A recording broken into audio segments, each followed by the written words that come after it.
يعني انت شوفين الصوره حطيتيها الحين، هذه انا طفله كان عمري 12 سنه. لو سمحتم اللي عنده اقل من 18 سنه ما يتفرجش على الصوره علشان يعرف ينام، عشان ما يطلعلوش عفاريت في الضلمه.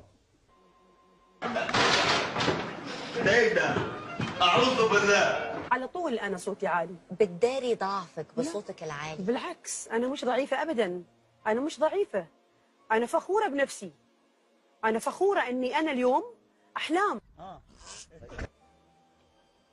نوال ظلمتني ظلم كبير، وبعد كل اللي صار بيني وبين نوال وهالحب، انا رحت لها في عزاء امها في يوم توفت امها، انا كنت بين الحياه والموت.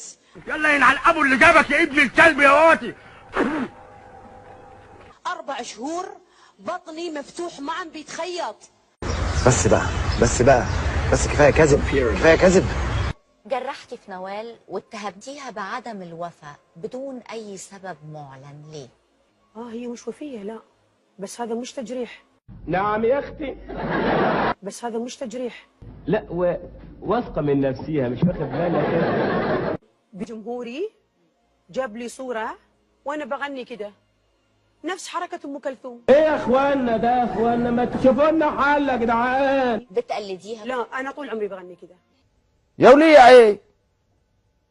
دلوقتي لما بتتسألي مين من الفنانات الخليجيات البارزات الموجودين على الساحه بتقولي بس هقول لك احلام. اقوم اضرب نفسي بالجزمه يبقى قليل، اقوم اضرب نفسي بالرصاص يبقى قليل.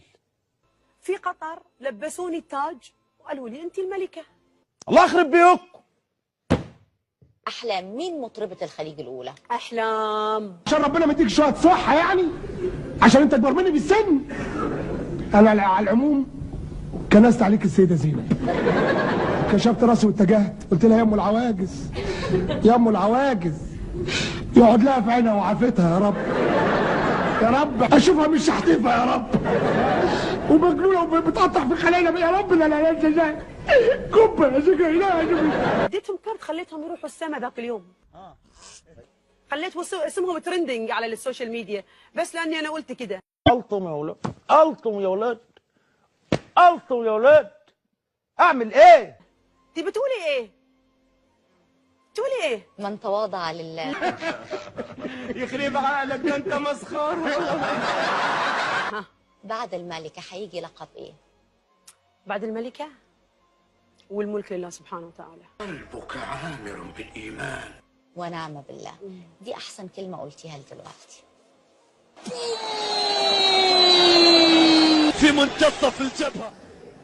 ما ده حاجه عجيبه، يعني لازم تجيبوا الكلام لنفسيكوا يعني.